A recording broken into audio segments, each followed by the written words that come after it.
Hello everyone. So today we will study about the topic constructors in Java. So basically types of constructors in Java and the constructor overloading we will study about it. So what are constructors? So constructors is a special type of method in Java which is used to initialize object. It does same work as method, but it is automatically called. Like for example here for constructor there is no need of object creation. Like in normal methods we create an object for the class. So there is no need to create an object. And see the purpose of the constructors. It is used to initialize the object variables, allocate memory, and set default or user defined values. So basically, we got characteristics of constructors. Constructor name must be same as the class name. So there are some basic properties for constructors that the rules we can say that it must be followed. So the first rule is the name of the constructor should be same as the name of the main class name. And the constructors do not have a return type. Constructor do not have a return type. They are automatically called by the system itself, and they are automatically called when object is created, as I said earlier. And it is used for initializing object, and it can be overloaded, which we will study ahead in constructor overloading. Java provides a default constructor if none is written. Syntax of constructor is like this: class name, and inside that the class name constructor is initialized, which is used to initialize any sort of code, and the object is automatically called. There are three types of constructors: default, no argument constructor, and parameterized constructor. Default constructor is automatically created by the Java, the system itself. If no constructor is defined in the class, then this constructor is called. And Java assigns default values to variables such as 0 for int, null for objects. This I will explain. For example, if we write only the int, if we describe something int and give x, so the Java inside the constructor, if we write int or string something like that, so Java itself assigns 0 value for int and null for the string data type. No argument constructor. No argument constructor without parameters defined by the programmer. So it is, for example, like this.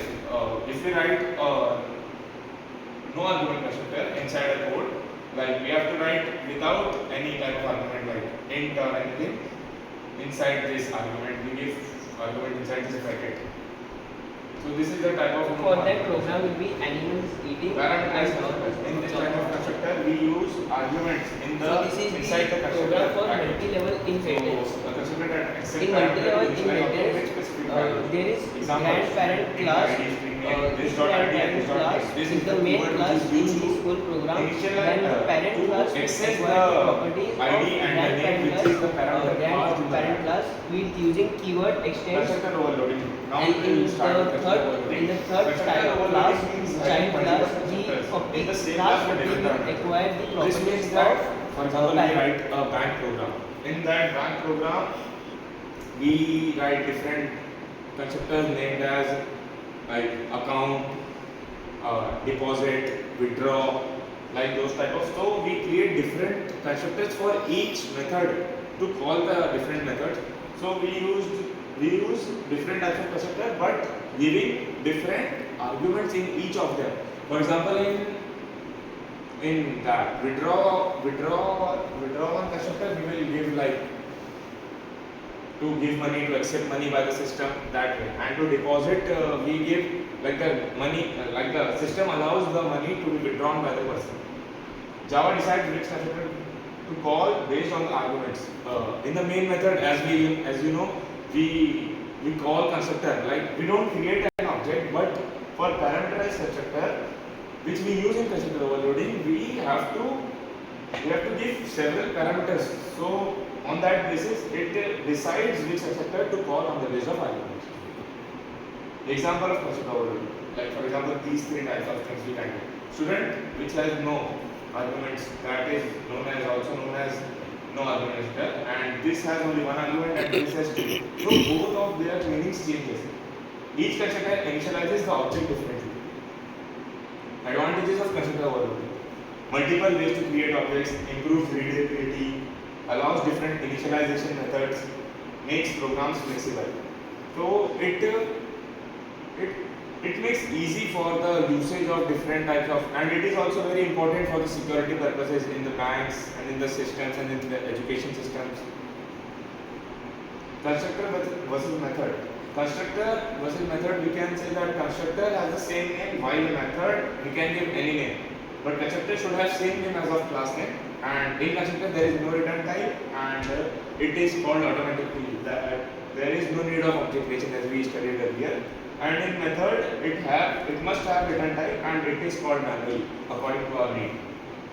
Conclusion, we can say constructors are essentially object oriented programming, that is OOPS, and they initialize objects automatically. Java supports multiple types of constructor. Constructor provides flexibility. So these all points we conclude, and yes. Hello everyone, today I will teach about inheritance in Java OOP. So inheritance is one of the core concepts in Java. Inheritance is nothing but reusability of code.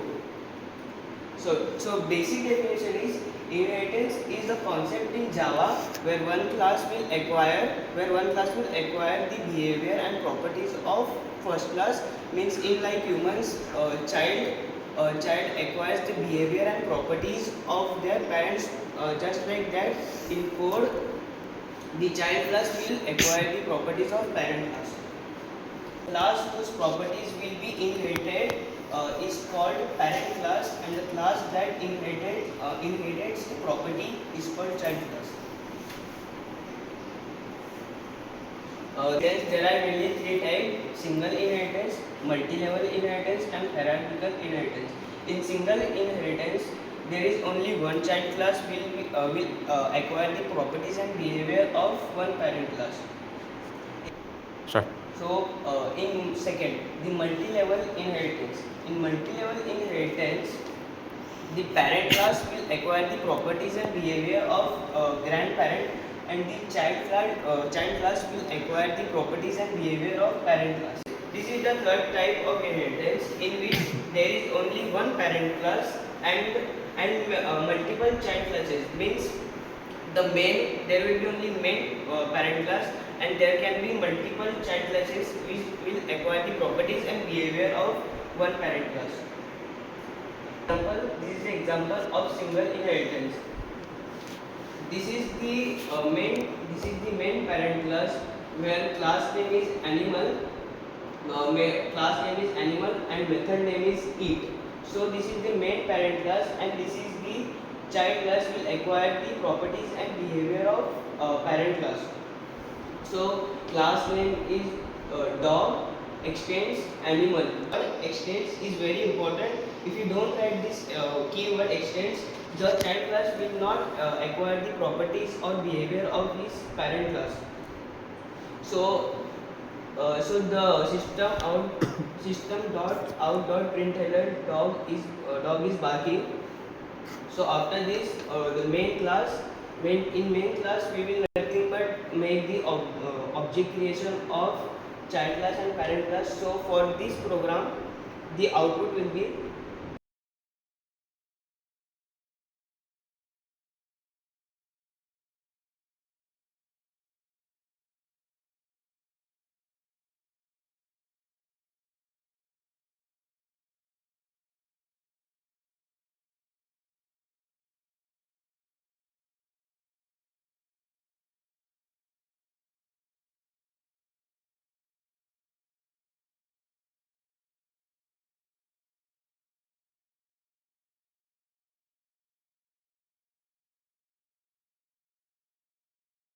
So output for the multi-level inheritance will be animal is eating, dog is barking, puppy is whipping.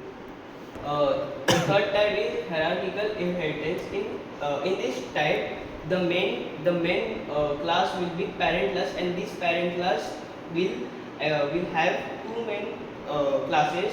Means child class 1 will acquire the properties of parent class, and the second class child will also acquire the properties of parent class only. Means this parent class will have two classes which will have the same properties of parent class. So nothing, in main class we will just make the objects for parent class and child class 1 and child class 2. So the output for this program will be animal is eating, dog is barking, animal is eating, cat is meowing.